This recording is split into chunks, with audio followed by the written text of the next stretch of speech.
Catecismo da Igreja Católica. O pecado original. Parágrafo 396 ao 412. Deus criou o homem à sua imagem e o constituiu em sua amizade. Criatura espiritual, o homem só pode viver esta amizade como livre submissão a Deus. E o que exprime a proibição, feita ao homem, de comer da árvore do conhecimento do bem e do mal, pois no dia em que dela comeres, terás de morrer. Gênesis 2:17. A árvore do conhecimento do bem e do mal. Gênesis 2:17. Evoca simbolicamente o limite intransponível que o homem, como criatura, deve livremente reconhecer e respeitar com confiança. O homem depende do Criador. Está submetido às leis da criação e às normas morais que regem o uso da liberdade. O homem, tentado pelo diabo, deixou morrer em seu coração a confiança em seu Criador e, abusando de sua liberdade, desobedeceu ao mandamento de Deus. Foi nisto que consistiu o primeiro pecado do homem.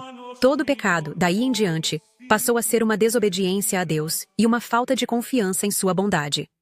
Neste pecado, o homem preferiu a si mesmo a Deus, e com isso menosprezou a Deus. Optou por si mesmo contra Deus, contrariando as exigências de seu estado de criatura e, consequentemente, de seu próprio bem. Constituído em um estado de santidade, o homem estava destinado a ser plenamente divinizado por Deus na glória. Pela sedução do diabo, quis ser como Deus, mas sem Deus, e antepondo-se a Deus e não segundo Deus. Adão e Eva perdem de imediato a graça da santidade original. Têm medo deste Deus, do qual fizeram uma falsa imagem, a de um Deus enciumado de suas prerrogativas. A harmonia na qual estavam, estabelecida graças à justiça original, está destruída. O domínio das faculdades espirituais da alma sobre o corpo é rompido. A partir do primeiro pecado, uma verdadeira invasão do pecado inunda o mundo. O fratricídio cometido por Caim contra Abel. A corrupção universal em decorrência do pecado. Na história de Israel, o pecado se manifesta frequentemente e, sobretudo, como uma infidelidade ao Deus da aliança e como transgressão da lei de Moisés. E mesmo após a redenção de Cristo, entre os cristãos, o pecado se manifesta de muitas maneiras. São Paulo o afirma. Pela desobediência de um só homem, todos se tornaram pecadores. Romanos 5:19. Como por meio de um só homem, o pecado entrou no mundo, e pelo pecado, a morte. Assim a morte passou para todos os homens, porque todos pecaram. Romanos 5:12. Assim como da falta de um só resultou a condenação de todos os homens, do mesmo modo, da obra de justiça de um só, a de Cristo, resultou para todos os homens justificação que traz a vida. Na linha de São Paulo, a Igreja sempre ensinou que a imensa miséria que oprime os homens e sua inclinação para o mal e para a morte são incompreensíveis. A não ser referindo-se ao pecado de Adão, e sem o fato de que este nos transmitiu um pecado que por nascença nos afeta a todos e a morte da alma.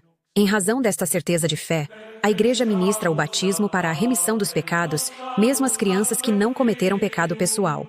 Pelo pecado dos primeiros pais, o diabo adquiriu certa dominação sobre o homem, embora este último permaneça livre.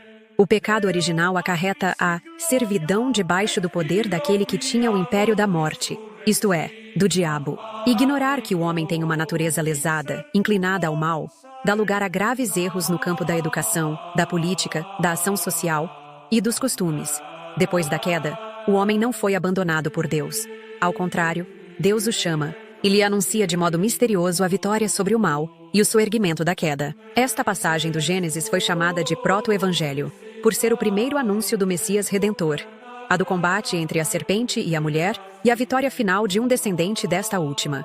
A tradição cristã vê nesta passagem um anúncio do novo Adão, que por sua obediência até a morte de cruz, Filipenses 2:8, repara com superabundância a desobediência de Adão. De resto, numerosos padres e doutores da Igreja veem na mulher anunciada no proto-evangelho a mãe de Cristo, Maria, como nova Eva. Foi ela que, primeiro e de uma forma única, se beneficiou da vitória sobre o pecado conquistada por Cristo. Ela foi preservada de toda a mancha do pecado original e durante toda a vida terrestre, por uma graça especial de Deus, não cometeu nenhuma espécie de pecado. Você já conhecia sobre o pecado original? Então pesquise um pouco mais e conheça o Catecismo da Igreja e a Santa Igreja Católica, a Igreja de Cristo.